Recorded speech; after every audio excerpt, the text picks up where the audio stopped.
When Ally Henny was a young girl, she took a bet at school that she couldn't be quiet for an entire week. She won that bet, but learned some really disturbing things in the process. In today's episode, Ally shares about her new book, I Won't Shut Up, Finding Your Voice When the World Tries to Silence You. Keep listening because I want you to hear Ally explain why having someone point out something you do or say as racist isn't the worst thing. I cannot wait for you to meet Ally.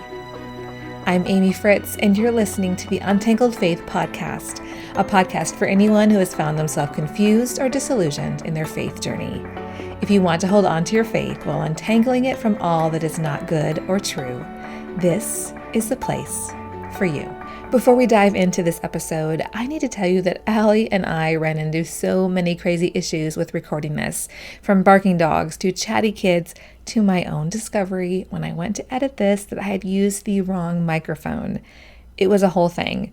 My audio editor did his very best to make my voice sound like I wasn't sitting across the room from the microphone, but some things just are not salvageable. So some of the audio that still works is in this episode, but I've also done more voiceover to re-record some of this to make it easier on your ears.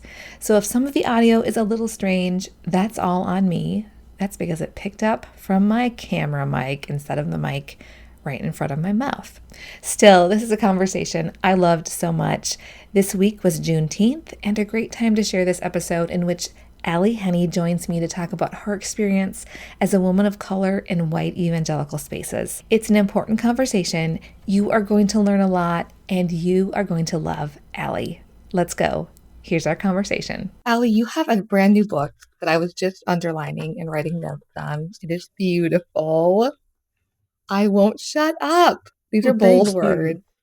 And they're words that you have earned through some really, really hard situations.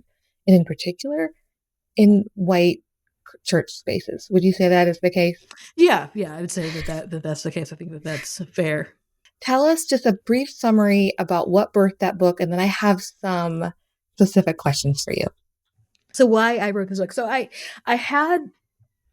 had this sort of moment where I realized, like, wow, I was living the end of the book, or parts of the toward the end. It's not the very end, but some of the last chapters of the book. I was living those things while I was living the fallout while I was writing. As Ally was talking about how the beginning and end of her book have an overlap, it reminded me of chiastic structure that I learned about from Beth Moore, and I mentioned this to Ally.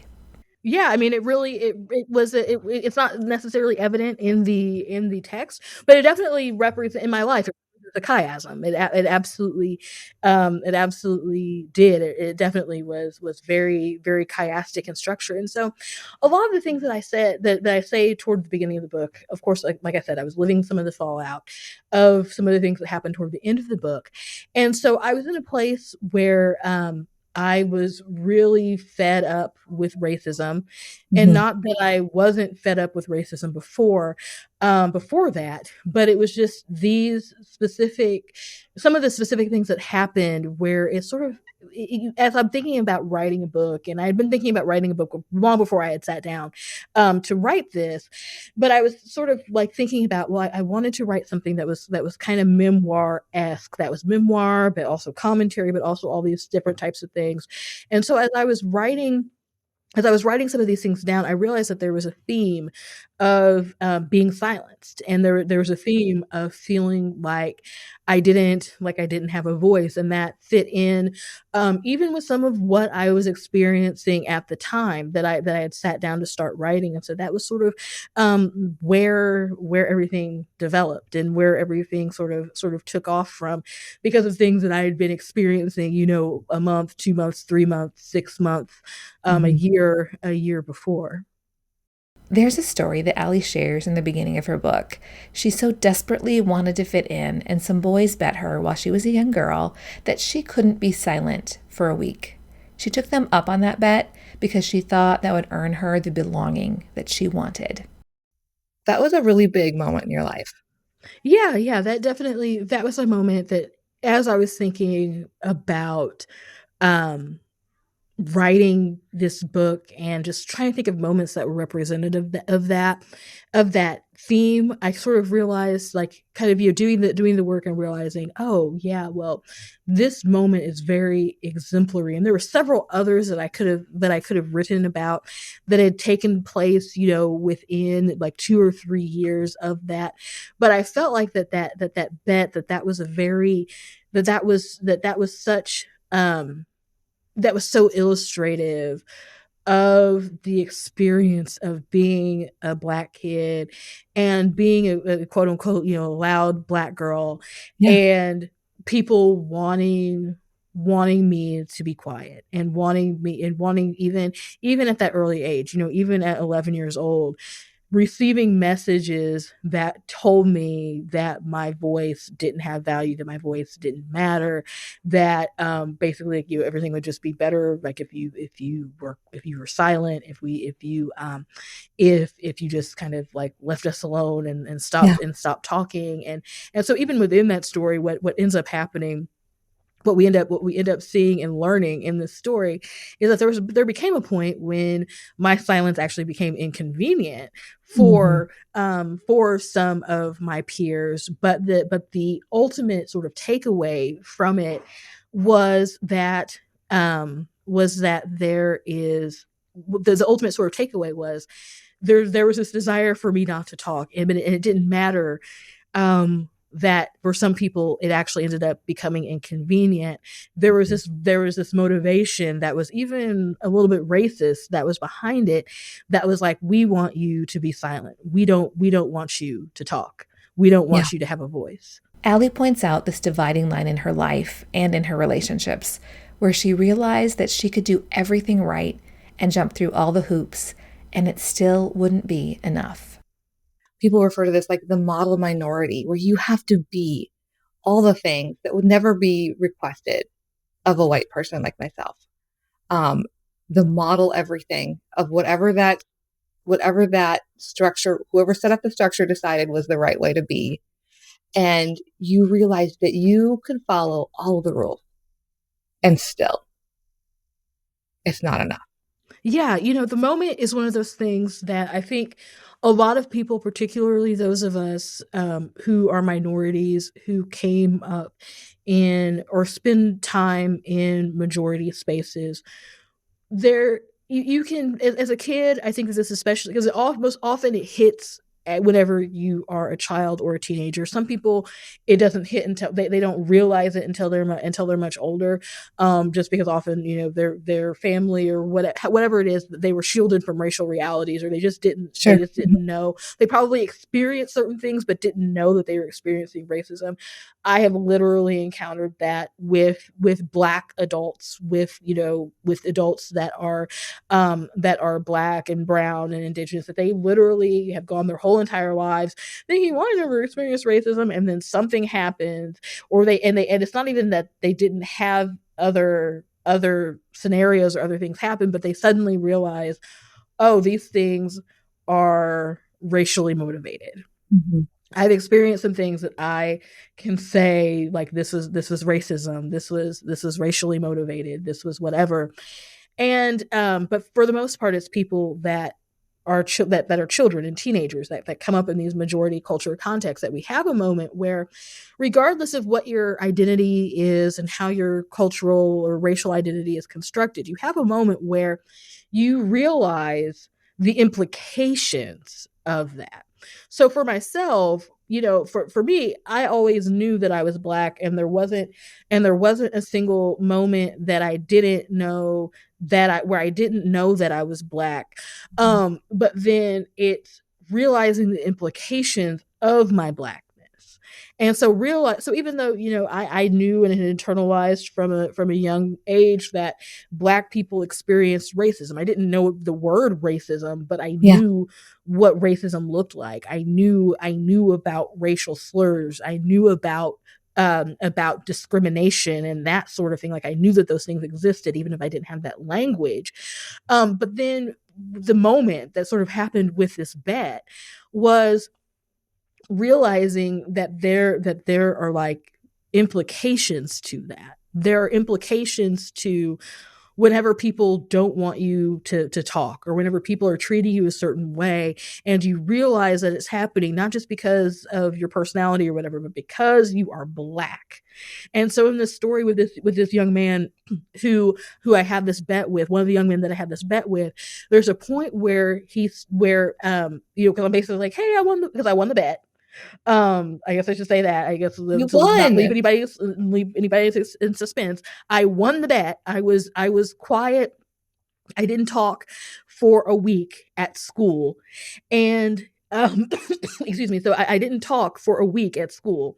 So then I show up to school on Monday, and I'm like, "Hey, I won the bet," and the person is just sort of like, like he doesn't care. Like the main guy that I made the bet with, he essentially doesn't care that I had won the bet. And so I'm like, okay, but I won. Like, shouldn't I get something? Should I can I get a high five, a congratulations, or whatever?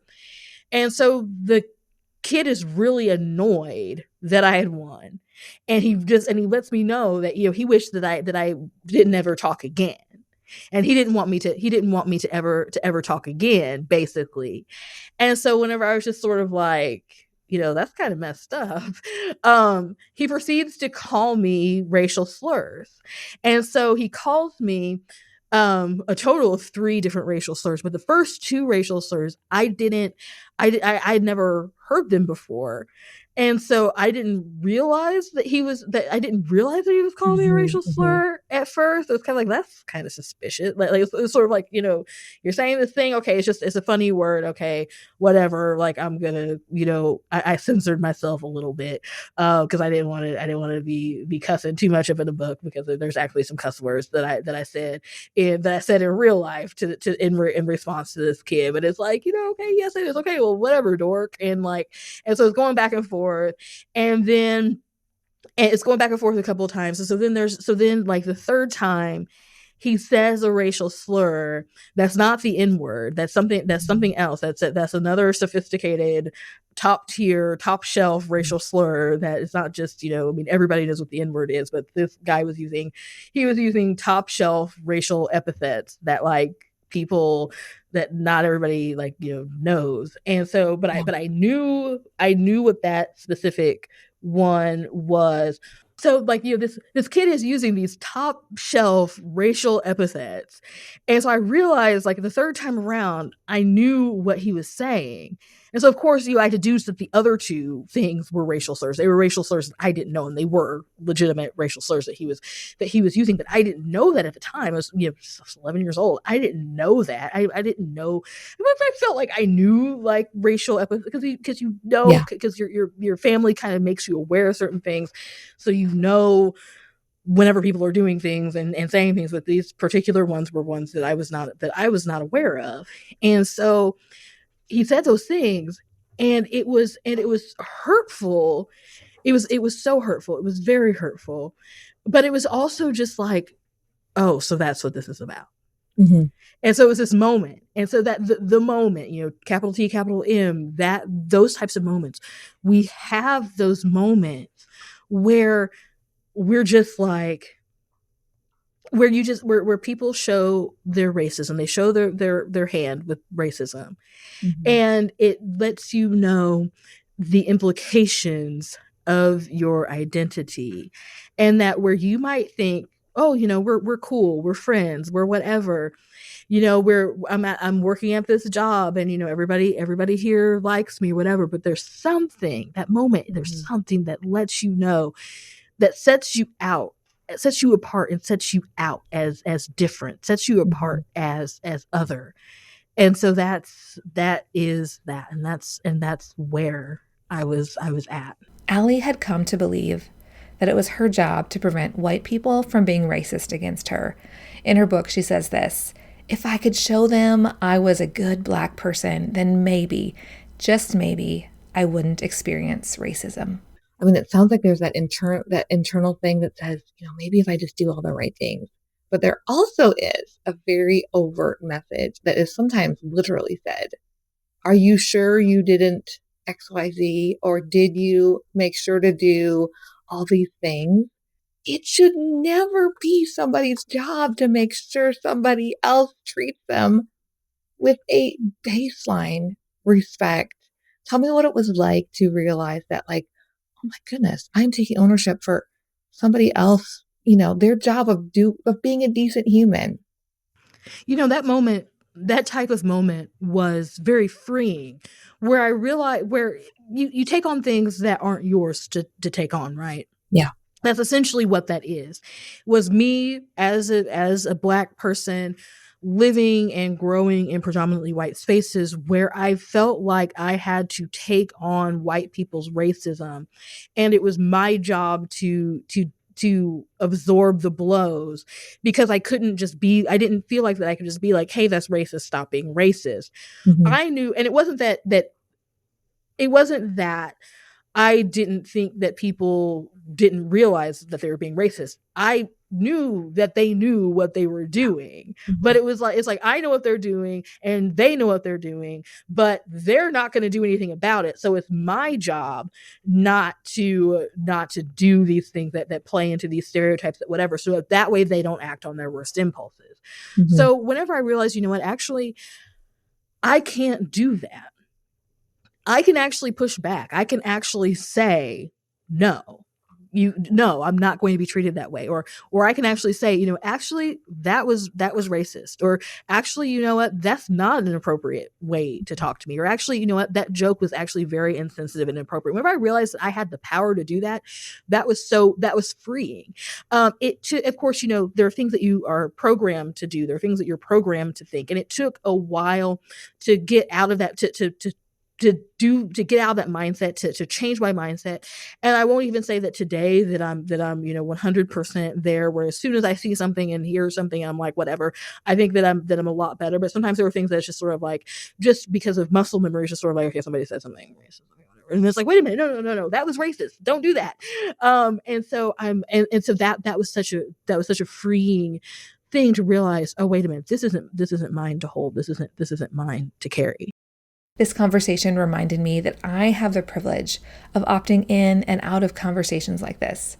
Ally doesn't have that option, but she has modeled how she takes her own agency seriously, and that she doesn't have to take responsibility for making others feel more comfortable. She doesn't have to take ownership of the things that she didn't break, and she doesn't have to resolve the tension for others. Yeah, and that's exactly it. I think that you summed that up. Very well. That is it. That is exactly it. After the first act of Ally's book, she talks about coming to a point where she decides to speak the truth, even if it's uncomfortable for people. Yeah, that part of the book that you reference is it's sort of like it's titled like it's an intermission. It's the first kind of intermission in the book, and that's sort of deep structure of the book. It's kind of I structured some of the chapters and stuff is kind of like a play or like a musical or whatever. But so there's this chapter that I have where it's sort of a transition point in the narrative where I go from talking about some of my early experiences with injustice and racism into talking about what kind of is essentially going into my adult life, my college years and beyond. And so there is so essentially that part of the book, the things that has happened whenever I was growing up, where I had grown up, there's an aspect of where, I had sort of just made peace with all that. And it's sort of, it is what it is, my mom and my in-laws and stuff, because I'm from the same town as my husband. And so, I have family that still lives there. So I still visit there regularly. It's whatever. I kind of have just sort of made my peace with it. But then everything beyond that point, even though some of the things that, taken place 10, 15, some like almost, even 20 years ago now, some of those things, just for whatever reason, they feel more fresh. They represent a part of my life. They represent a part of my life where, I was still trying to figure things out, still trying to figure myself out. And so I endured a lot of things that I realize now I should not have had to endure. But again, to that point about just sort of feeling like racism, dealing with white people's racism was my responsibility. I took on a lot of things that weren't mine to take on. I took on a lot of things that weren't mine to take on. And so in doing that, the implications of that was that I ended up staying in situations and being around people who were unhealthy, and not just in terms of racism. Just some of these folks was just unhealthy. Like some of these folks that you read about in the book, it's like I can look at it now and be like, yo, like this pastor figure that's there. This person was just unhealthy and toxic. Like, you take the misogynoir out of it, right? You take some of the racial component out of it. This person was just objectively not healthy. And so, but then you add that back in, and it compounds what I experienced, because it wasn't just that I was experiencing this person and their dysfunction. I was experiencing this person and their dysfunction, and I was having to contend with racism and misogynoir and that's racialized sexism. Many layers. I was having to contend with so many different layers of it. So even within that, because the best way that I can think to describe it is that it's like what happened is what happened. What happened is what happened. And I own my story. Yet at the same time, I couldn't help but think of the implications of telling my story. Mm-hmm. And so specifically thinking of some of the implications of, if I talk about this pastor and how unhealthy this individual acted at times, well, this man still has a church. He still has people that go to his church. I still know people that still go to this man's church. Yeah. Yeah. And on one, like, it's not like, oh, I gotta protect his reputation. I gotta protect the man of God. It wasn't that. It was, if I say some of these things, and these people hear it, and it shifts and shapes what they think about their pastor, and then like, what if this person starts being unhealthy again? Like, what if this person starts acting? What if he reads it, or what if somebody tells him about it? And then like just all it's all boogeyman stuff, right? It's like you're afraid of the boogie. Well, like, it's being afraid of the boogeyman.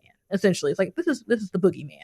And so for me, the boogeyman was, well, what if, and it wasn't just him, but it was other people, that it was like, well, if I write about this and then people know, and then somebody remembers something, and then like they're like, oh yeah, guess what, she wrote about you in that book that she wrote, and like whatever.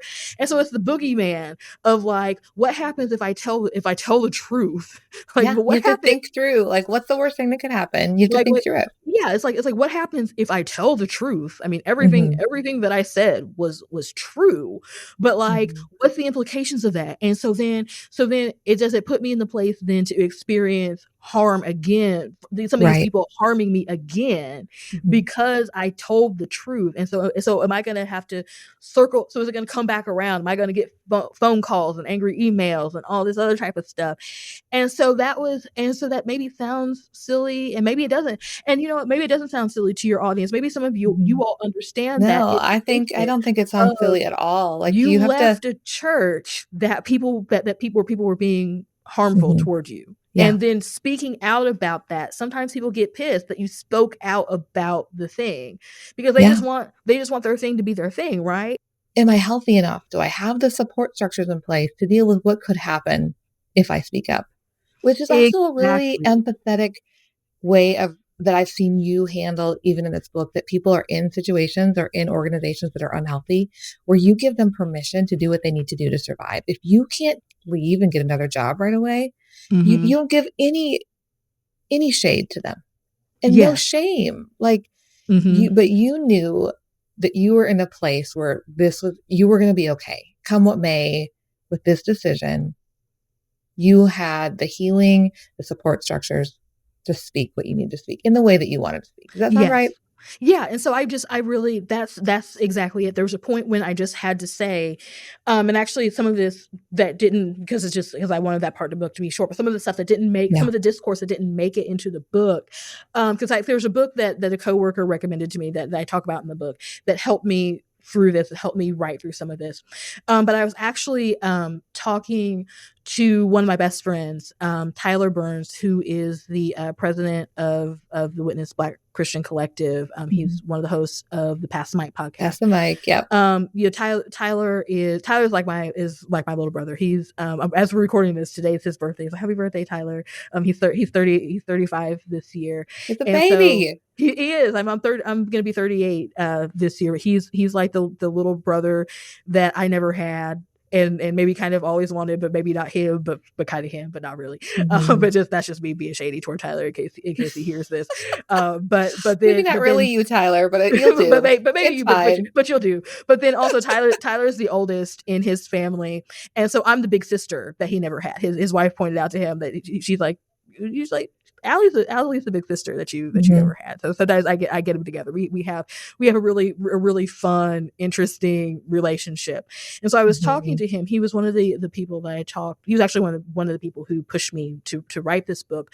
But early on, as I was in the proposal phase and really getting deep into writing this book, I had a conversation with him about this book and about some of these things that I was going through and some of the things and I was really just sort of like going back and forth. It was just like, I don't really want to write about some of this stuff. And so I was like, you know what, maybe what I should do is I should just like tell people straight up, like, you know, yeah, I'm going to be an unreliable narrator here. And like, I'm just going to find a way to tell the stories without actually telling the stories and without actually potentially like implicating people or blah, blah, blah, blah, blah. Yeah. And so, you know, Tyler, we were having this conversation. He was listening. He was like, yeah, you know, I completely understand why you would do that. Like, I get it. And I think that you could pull that off, but I also don't want to see you short circuit what you could be doing with your voice. I don't want to see you short circuit that.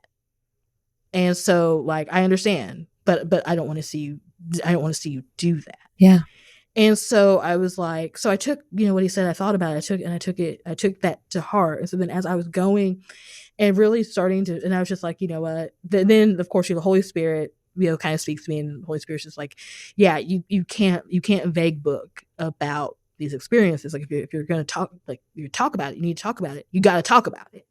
And so kind of just the combination of all those things, I just realized like, oh yeah, I gotta talk about it. And, you know, all these people, you know, the boogeyman under the bed, the boogeyman in the closet, the boogeyman peering into my window.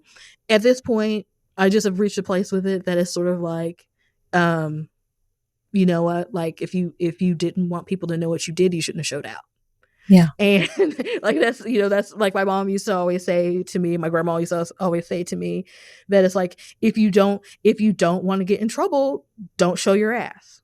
Yeah. And so like that, and so like, it's like, oh, okay, well, if these people don't want others to know about how they behaved, then they shouldn't have acted up. And so that's where I sort of landed with that. Now for a quick break. Not long ago, I made a decision that changed my life and my relationships. I started going to counseling, and I'm so glad I did. If you've been considering getting started with counseling, Faithful Counseling makes it so easy to get started. I know you don't like talking on the phone, so it's good news that you can start the process without even picking up the phone to talk to someone. The Untangled Faith podcast is brought to you by my listeners who support me on Patreon. It is also brought to you by Faithful Counseling. Faithful Counseling is a Christian counseling service with more than 3,000 licensed therapists across all 50 states, with access by video or phone sessions or chat or text. There are therapists with expertise in trauma, depression, family conflicts, and more. You can ask for a new counselor at any time, and financial aid is available for those who qualify. Untangled Faith podcast listeners get 10% off their first month from our sponsor, Faithful Counseling. Go to faithfulcounseling.com/untangled. Fill out a questionnaire and you'll be matched with a counselor. That's faithfulcounseling.com/untangled. Now back to the show. When Ally decided to speak up, she found community. She found her voice and reclaimed it. She wasn't taking up more than her space. She was taking her own space that was already hers. I mean, that was your seat all along. Mm-hmm. It shouldn't feel like a big deal that you sat there. Yes, right? Exactly.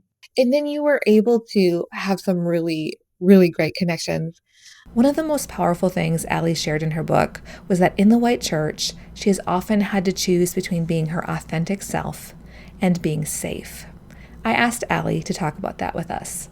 I won't necessarily try to speak for all Black people, but for myself, what I can say for myself, but I think that a lot of people would agree with me in saying this, a lot of Black folks would agree with me in saying this, is that I feel unsafe because when I speak the truth, and whenever I speak my truth, suddenly there's deflection, and there is defensiveness, and there is upset, and there are all of these things that then put that responsibility back onto me.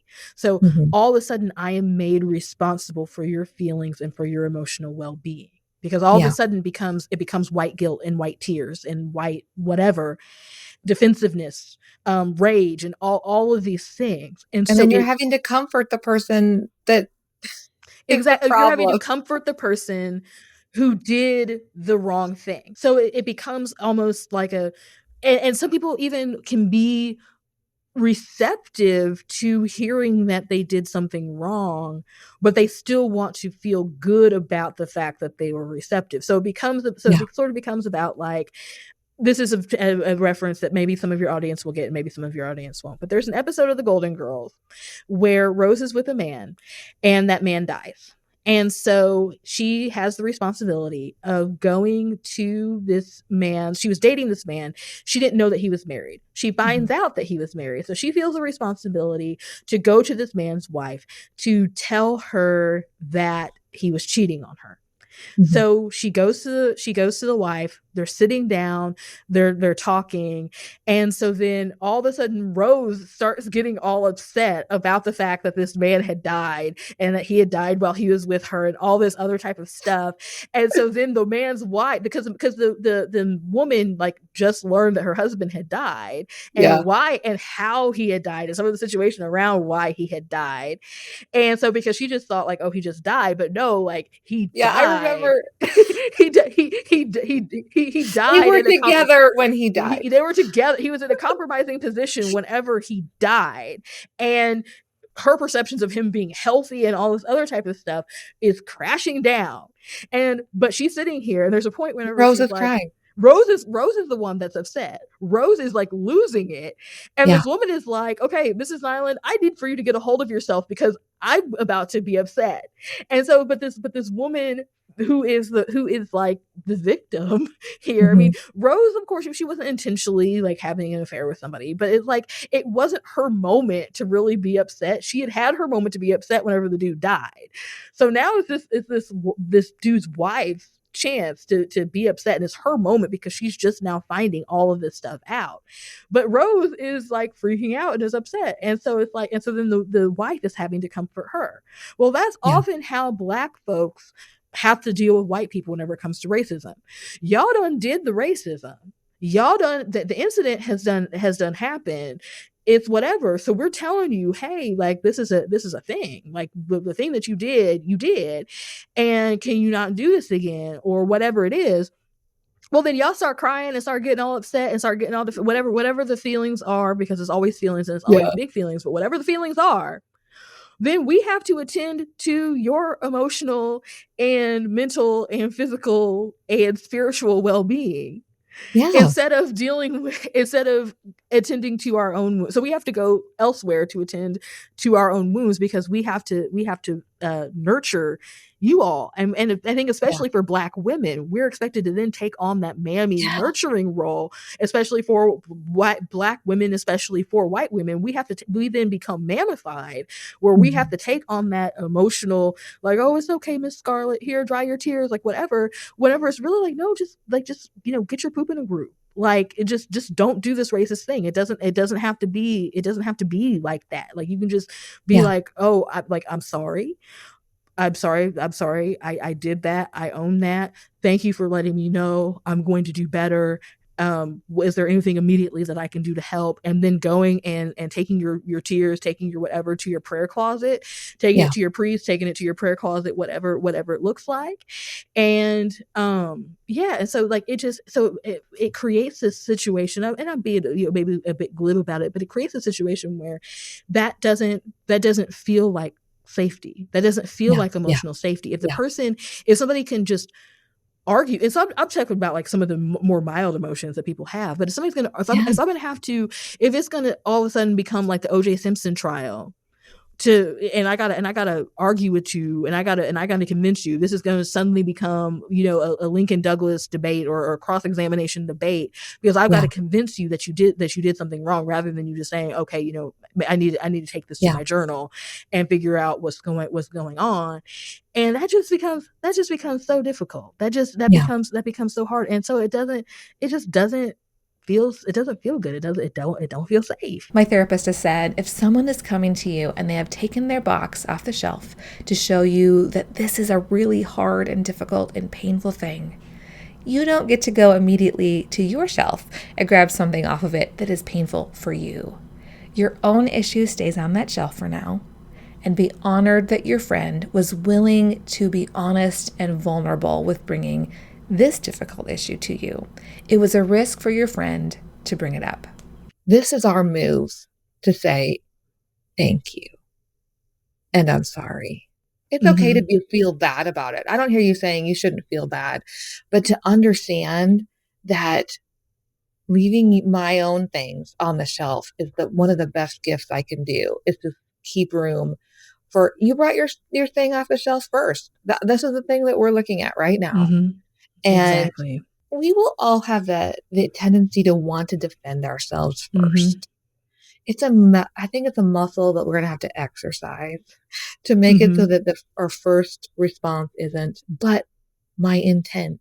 Something else I think that's important for people to recognize is that being called a racist, or being told that your actions are racist or insensitive or whatever, that's not the worst thing that you can be told. Yeah. And I think that white people have it in their mind whenever a minority, quote unquote, I don't like this term, but people say it accuses them of racism, because I think that the term accusation, that it makes it into something that then can be disputed, and we can sit and go back and forth about, and it turns it into like a courtroom drama and litigation, and I've got to present evidence and all this other type of stuff. So I don't really like the term accusation, but I think that some people, that's really how they feel, is that they feel like all of a sudden I'm on trial. And then if people think that I'm racist, then blah, blah, blah, blah, blah, blah, blah. And, I might experience consequences and might experience loss and blah, blah, blah, blah for that. But like most of the time, unless you just really messed up, like, I mean, there's some stuff that's just like, you really did something that was horrible, and you might need to experience some consequences for that. And that's just how it is, because we have to experience consequences for our actions. I don't want to say it like that's probably not the right way to say it, but like sometimes like our actions aren't, there are implications, and I'm not saying like you have to experience consequences, like I'm going to beat you up. Like, it's not like that. That's not what I'm saying. It's a natural result. It's a natural consequences, or I think of consequences as like, these are natural things that happen. Yeah. And so sometimes we do things, and the consequences are good consequences. We have things that the implications and everything are good, and some things we have, the implications aren't that good, and the consequences of things that we experience. That's not to say, oh, you have to experience consequences. Yeah, like a punitive type of thing. It's just, that's how things are. Now, there are some times whenever we can be spared of the consequences, whenever people can exercise grace with us, they can give us room and leeway and people can shield us from the consequences of our actions. That's always a possible thing. But I say all of that to then say that, like, somebody telling you that you did something racist, white people want to take it as like this is some sort of character assault. But first of all, the fact that, especially if you're dealing with a Black woman, that that they're going to take the time to tell you that it's wrong. I don't usually go off on people unless I know that they can do better. So if I know that you can do better, if I know that you're a better person than this, that's what I'm going to be. That's what I'm going to fight you. That's what I'm gonna fight you and be like, no, you are doing this, and this isn't okay. This institution is being like this, and this isn't okay. Whatever the situation is, I'm like, if I'm gonna go off, then that's because there's still hope, and I believe in you. Yeah. One of the worst things whenever a Black woman just says like, okay, sure, yeah, go ahead. If you like it, I love it. That's fine. If people, whenever we go silent, whenever we just say, okay, well, sure, whatever, that's the point a lot of times that it means that we've given up. So like, if somebody that I just know is just going to be racist, and I just know they're going to say something that they do not care, They don't care that what they are saying or doing hurts me or hurts other people, or is just like not a nice thing to do. If somebody demonstrates that enough in their life, I'm not going to spend my time trying to convince that person. I'm not going to spend my time, like, if I'm part of a church and there's something that's going on that isn't right, I'm not going to spend my time trying to push back and trying to fix it if I didn't think that the people could do better. Yeah. Yeah. But if I think that they could do better, then yeah, I'm going to be there, and I'm going to fight, and I'm going to push, and I'm going to push back, and I'm going to make sure that you're doing what you're supposed to do. And so the fact that your friend, that people are willing to be there and to contend with you, that speaks a lot. But a lot of white people take the passion and the no, like, we're going to be here, and they take that as an attack, when it's like, no, people actually believe that you can do better, because if we didn't think that you could do better, we just would have given up on you, and we would just take ourselves elsewhere, and we would take our business elsewhere, we would take our worship elsewhere, we would take our money, we would take our resources. It's not worth it. It's not worth the emotional investment in it. Like, exactly. Why? It's a lot of energy and stress and frustration, and you already know there's nothing going to come from it. That's a powerful framing of it. And also, I love what you said about, using the word accusing maybe is the wrong thing.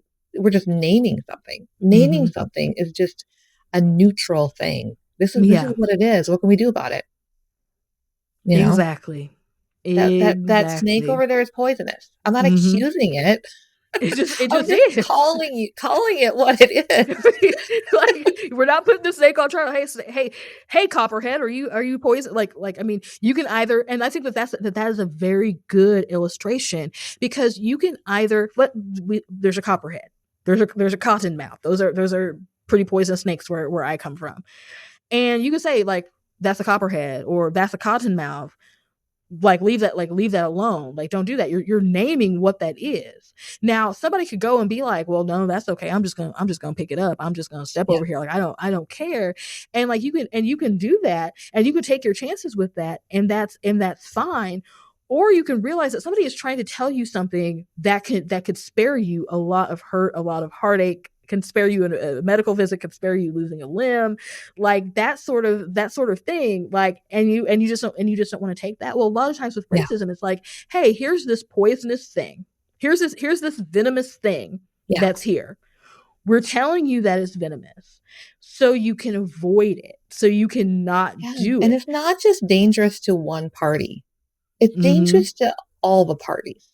Exactly. Yes. In different ways, right? There's different sorts of ramifications to it, but the person that is wielding the words and actions that are racist, they are not going to be untouched by it in some way, even if they don't realize it. Ally mentioned the idea of racial justice theater in her book. I asked her to explain that to us and tell us how we can avoid it.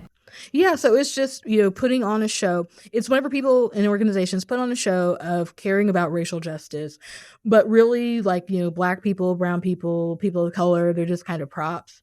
And, social justice language and ideas and stuff, it's just all something, it's a show. It's there, it's a show, it is for show.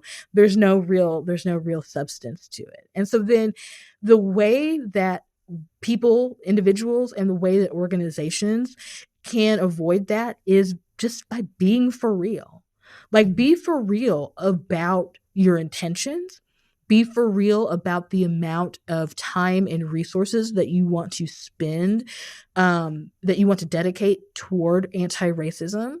And this kind of even goes hand in hand. There's something else in the book that I talk about strategic silence, about how organizations white-led organizations will often practice strategic silence. And that's whenever the cost is low, whenever it's an easy thing to do, to be anti-racist or to say we're against racism, they'll do that thing, but then remain strategically silent whenever there comes a chance to take a more substantive stance. So, for instance, an organization might tweet on Martin Luther King Jr. Day and be like, "Oh, we stand for freedom," blah blah blah blah blah blah blah. But then, time comes, there's a Black man, Black woman, Black person laying dead in the street, And then and people are saying Black Lives Matter, and people are saying, defund the police, people are saying all these things, and you sort of sit back and don't want to say anything, and it's like, oh well, but we don't want to seem partisan, we don't want to seem libertarian, we don't want to whatever. And that's strategic silence. So you are going to speak up about racism whenever it costs you nothing. It costs you nothing to say, to post a picture of Martin Luther King on Martin Luther King Day and be like, oh, he stood for justice and freedom. That costs you nothing. That costs you nothing to say, yeah, well, we stand for diversity and inclusion, and we all people matter, blah blah blah blah. That doesn't cost you anything, but it costs you something whenever you then have to put it on the line and share what might be an unpopular opinion for some people, and go against maybe what some people in your church, what they care about, or some people at your work. Maybe there are people at your work that they're against BLM, and they maybe think that Black people matter, but all lives matter, and but we should also respect the police, and blue lives matter, and whatever the joint is. You don't want to upset those people, so you're just not going to make a statement whenever you should be making a statement. And so that's racial justice theater. Whenever it's like, oh, cool, look, we're going to have a DEI training, whatever. But whenever time comes for the rubber to actually meet the road, and for you to substantively support people, then it's, oh, well, we don't want to. We don't want to rock the boat. We don't want to do anything. We don't want to do anything that would upset people. We don't want to cause unnecessary division, all this other type of stuff. I mean, and I see this ramping up again with another election cycle coming soon. Is that this is going to be another opportunity to make some hard decisions and be willing to deal with some people being upset. The racist rhetoric has gotten louder, and some of us have been able to pretend like it wasn't there for a long time. And some people just open their mouths a little louder in the last 8 years or so. Yes, we have reached a point, and I shouldn't necessarily say reached, because I mean, we've been there. It's been the stakes of politics have always been high, and it's always been privileged to just be like, oh, well, I don't have to think. I can vote red, or I can vote blue. It doesn't matter. I'm going to vote for the best person for the job. Yeah. People of privilege can do that. Those of us who we see elections, we see who's in power and in office and all these other types of things, we see implications to that. But I can even appreciate that the stakes of the election of 2004, which was the first election that I voted in, I can see that the stakes for the election of 2024 are much different and much higher than whenever I voted in 2004, or even whenever I voted in 2008. I mean, even whenever I voted in 2000, I mean, the stakes of the 2008 election was history, right? That was the main narrative there, was the history, because either way, it was either going to be first Black president or first woman vice president. So there was, but aside from all the other like politics of it, there was just some history that was there. I mean, even 2012. 2016 ended. I mean, I just never thought that people. It was a watershed actually going to go through with it. It was we're really doing this. It's like, we're really doing this. And so what's interesting is, this is like an aside, but not really. So I lived in Virginia. Virginia is a Super Tuesday state. So I lived in Virginia for the first part of the 2016 election cycle. And then I moved back home to Missouri for the end of it. I did not vote twice. I could have voted twice, as in like, because I lived in the state and I moved. I did not vote twice. I did not get my because I think I probably could have voted in the Missouri primary, but I didn't, because I had voted in the Virginia primary, and so I just felt like, on principle, like I shouldn't vote in two primaries. But anyway, but so Virginia was a Super Tuesday state, right?